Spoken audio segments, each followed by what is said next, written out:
Saudara-saudara yang dikasihi oleh Tuhan kita Yesus Kristus, kembali bersama saya Pendeta Edwin Sianipar dalam khotbah Minggu 16 Mei 2021. Nah, sebelum kita membaca yang menjadi nats khotbah kita bersatu dalam doa. Bapa di dalam surga, Bapa yang maha baik, saat yang indah ini kami akan mendengarkan sabda-Mu. Sabda sebagai kebutuhan kerohanian kami akan kami nikmati pada saat ini. Biarlah kiranya melalui sabda-Mu kami boleh dikuatkan untuk menjalani hari-hari kami, menjalani kehidupan kami dalam terang Kristus Yesus. Amin. Firman Tuhan bagi kita pada minggu ini, minggu yang disebut Minggu Eksaudi, yang berarti dengarkanlah Tuhan seruan yang kusampaikan. Akan kita baca dari kitab Mazmur pasal yang pertama, ayat yang pertama hingga ayat yang ke-6, demikian firman Tuhan. Berbahagialah orang yang tidak berjalan menurut nasihat orang fasik, yang tidak berdiri di jalan orang berdosa, dan yang tidak duduk dalam kumpulan pencemooh, tetapi yang kesukaannya ialah Taurat Tuhan, dan yang merenungkan Taurat itu siang dan malam. Ia seperti pohon yang ditanam di tepi aliran air, yang menghasilkan buahnya pada musimnya, dan yang tidak layu daunnya, apa saja yang diperbuatnya berhasil. Bukan demikian orang fasik, mereka seperti sekam yang ditiupkan angin. Sebab itu orang fasik tidak akan tahan dalam penghakiman. Begitu pula orang berdosa dalam perkumpulan orang benar. Sebab Tuhan mengenal jalan orang benar, tetapi jalan orang fasik menuju kebinasaan. Saudara-saudara yang dikasihi oleh Tuhan kita Yesus Kristus, yang menjadi tema khotbah kita pada minggu ini, kebahagiaan orang benar, kebahagiaan orang benar. Nah, berbicara tentang Mazmur, apalagi Mazmur pertama, ini merupakan Mazmur yang sangat indah. Ya, Mazmur yang boleh juga dikatakan berisi tentang doa, ya. Mazmur yang merupakan himne yang digunakan oleh umat Israel pada zaman dahulu kala, dan Mazmur yang akan kita gumuli bersama ini ditulis dalam bentuk puisi, ya, yang menyangkut etika, gaya hidup, dan tentang pengambilan keputusan. Nah, pada ayat yang pertama dikatakan, berbahagialah orang yang tidak berjalan menurut nasihat orang fasik. Istilah berbahagia ini oleh ahli teologi dapat juga diartikan diberkati. Ya. Sebab kalau dikatakan berbahagia ini bisa mengarah kepada kesenangan pribadi. Ya, berbahagia ini untuk kepentingan pribadinya, sesuatu yang bisa menyenangkan sehingga ini bisa ya membuat pengertian menjadi kabur. Tapi pengertian berbahagia di sini itu orang yang berjalan di jalan Tuhan itu akan diberkati. Tapi orang yang berjalan menurut nasihat orang fasik, ya, ini akan mendapat ya semacam cemoohan gitu ya. Dikatakan dan yang tidak duduk dalam kumpulan pencemooh, ya, yang berjalan di jalan orang fasik bertentangan dengan Tuhan, ini sesuatu yang tidak dikehendaki oleh Tuhan. Nah, pada ayat yang kedua dikatakan, tetapi yang kesukaannya ialah Taurat Tuhan, dan yang merenungkan Taurat itu siang dan malam. Ya. Bapak, Ibu, dan saudara-saudara yang dikasihi oleh Tuhan kita Yesus Kristus, Mazmur ini mengajak para pendengarnya ya untuk menentukan pilihan. Pilihan yang diperhadapkan kepadanya hanya dua hal, baik dan tidak baik, baik dan buruk, yang baik dan yang jahat. Mana yang dipilih? Nah, kalau dia memilih untuk berjalan di jalan Tuhan, maka dia akan melakukan kebaikan-kebaikan seperti itu. Tapi kalau dia memilih ya berjalan di luar jalan Tuhan, artinya menuruti nasihat orang fasik ya, orang-orang yang bertentangan, yang selalu menentang Tuhan, itu dia boleh dikatakan mengambil jalan yang di luar jalan Tuhan, maka dia melakukan ketidakbaikan seperti itu. Nah, sebagaimana saya katakan tadi bahwa Mazmur ini ya berbicara tentang etika, gaya hidup, dan sekaligus mengambil keputusan. Lalu di sini dipertentangkan mana yang kita ikuti, jalan mana yang kita akan lalui, ya. Ya, lalu kalau dilihat juga dalam Mazmur ini penuh dengan gambaran-gambaran. Yang pertama tadi gambarannya tentang jalan ya. Lalu kita juga bisa melihat juga gambarannya tentang pohon. Lalu dikatakan pada yang ketiga, ia seperti pohon yang ditanam di tepi aliran air. Ya, berbicara tentang pohon, ini menyangkut kehidupan. Apapun ceritanya, pohon ini ya sangat diperlukan oleh makhluk yang hidup di dunia ini, terutama manusia. Kita menghirup ya oksigen dan itu dihasilkan oleh tumbuh-tumbuhan, termasuk pohon-pohonan. Ia seperti pohon yang ditanam di tepi aliran air. Nah, berbicara tentang air, air ini juga bisa menjadi penghambat, ya, bisa menjadi malapetaka. Kita tahu ketika air bah terjadi, air ini sesuatu yang menakutkan dalam kehidupan manusia ketika itu. Nah, ketika umat Israel keluar dari perhambaan Mesir, mereka diperhadapkan dengan laut ya. Ketika mereka berhadapan dengan laut ya, ini boleh dikatakan air merupakan penghalang dalam kehidupan mereka ketika mereka ingin bebas keluar dari situasi perbudakan. Namun air yang dimaksudkan di sini ya, air yang memberikan kehidupan. Kehidupan kepada apa? Kehidupan kepada pohon. Nah, orang yang berjalan di jalan Tuhan ini digambarkan seperti pohon. Kira-kira apa yang dimaksud oleh pemazmur dalam hal ini? Bapak, Ibu, dan saudara-saudara yang dikasihi oleh Tuhan kita Yesus Kristus, kita tahu pohon. Ya, pohon tidak dapat menentukan tentang dirinya, berpindah ke sana dan kemari. Pohon yang ditanam di tepi aliran sungai hanya dapat menikmati air sungai untuk pertumbuhannya. Selain itu apalagi yang dibutuhkan oleh pohon? Pohon juga membutuhkan sinar matahari ya, untuk memasak makanan dan sebagainya. Nah, di sini kita bisa melihat bahwa pohon merupakan gambaran kepada kehidupan orang yang berjalan di jalan Tuhan. Dia tidak melakukan hal-hal yang lain kecuali melakukan kehendak Tuhan. Kalau boleh dikatakan ya, pohon itu hanya bisa bersyukur. Ya, menerima makanan untuk kebutuhan dirinya melalui aliran air di tepi sungai, menyerap makanan, kemudian menerima berkat yang diberikan oleh Tuhan lewat matahari. Nah, di sini digambarkan kiranya kehidupan orang percaya dapat seperti itu. Mensyukuri apa yang diberikan oleh Tuhan, menerima berkat-berkat dari Tuhan, lalu menggunakannya dengan sebaik-baiknya. Dan pohon ini ya kemudian bisa bertumbuh ya, pertumbuhannya ke atas. Pertumbuhannya itu juga bisa memberikan hasil kepada makhluk-makhluk lain. Kepada burung-burung misalnya, burung-burung bisa bersarang di pohon ya, untuk memberikan perteduhan, untuk memberikan kesejukan dan berbagai hal dapat dihasilkan oleh pohon. Demikianlah kehidupan orang yang berjalan di jalan Tuhan, itu yang dimaksud. Bapak, Ibu, dan saudara-saudara yang dikasihi oleh Tuhan kita Yesus Kristus, menyangkut pohon ini saya ingin katakan ya, pengalaman ketika saya berada di tepi Danau Toba. Ya, tepatnya di depan sebuah wisma atau penginapan Agape milik GKPI. Nah, di sana ada ditanam pohon cemara. Ya, pohon cemara ini tumbuh begitu tinggi. Dan setiap hari pohon cemara ini digoyang oleh angin sedemikian rupa. Kadangkala angin berhembus begitu kuatnya. Saya membayangkan ya, begitu tingginya pohon ini, semakin kuat angin berembus ini bisa membuat bayangan saya bisa membuat pohon ini menjadi tumbang. Ternyata begitu luar biasa. Ketika angin menerpa pohon ini, ya saya percaya akarnya juga semakin masuk ke dalam tanah lebih dalam lagi.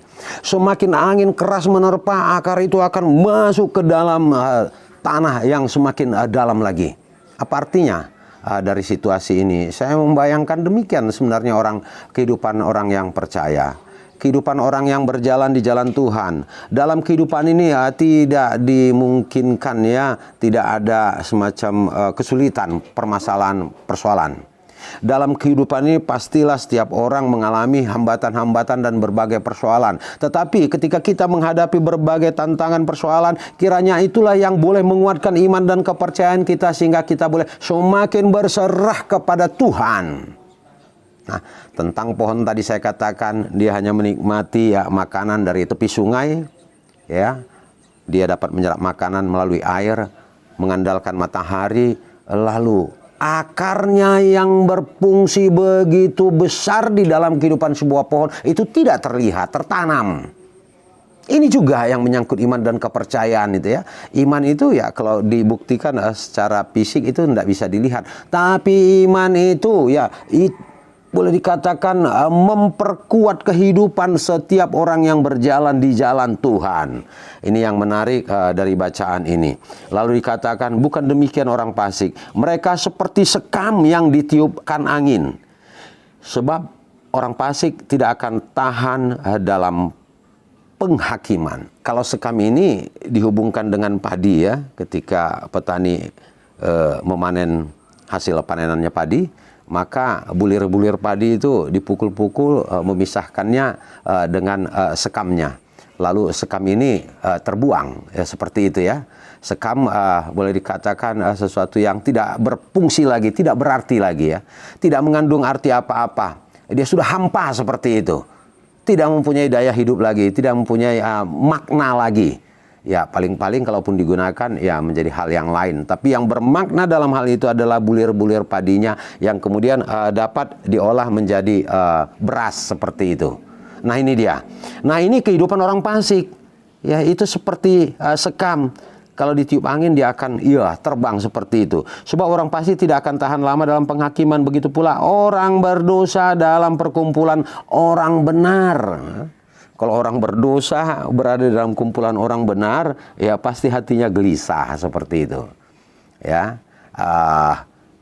kita boleh ya melihat tentang situasi kehidupan ini. Di mana ada sebuah perkumpulan, lalu ada orang yang mencoba melakukan kejahatan atau orang yang telah berbuat jahat di dalamnya, pasti hatinya senantiasa gelisah.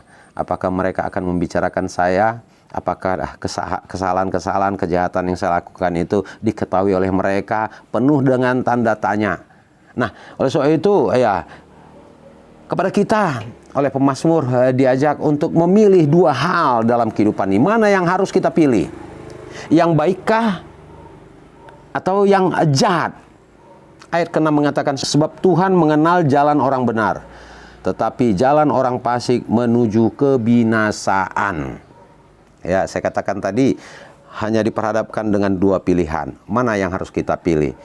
Memilih berada di jalan Tuhan atau memilih ya berjalan di luar jalan Tuhan seperti itu. Ya, Bapak, Ibu dan saudara-saudara yang dikasihi oleh Tuhan kita Yesus Kristus. Nah, ini juga harus sedikit hati-hati ya memberi penilaian siapa orang fasik, siapa orang-orang yang dikategorikan sebagai orang jahat. Nah, untuk ini apa yang dapat kita lakukan? Ya, definisi apa yang dapat kita berikan untuk itu? Saya mau mengatakan ya untuk tidak ya memberikan tudingan kepada seseorang, sebaiknya kita memberikan rumusan tentang yang jahat. Yang jahat itu adalah orang yang stuck, berhenti tidak lagi berjalan di jalan Tuhan. Itu dia.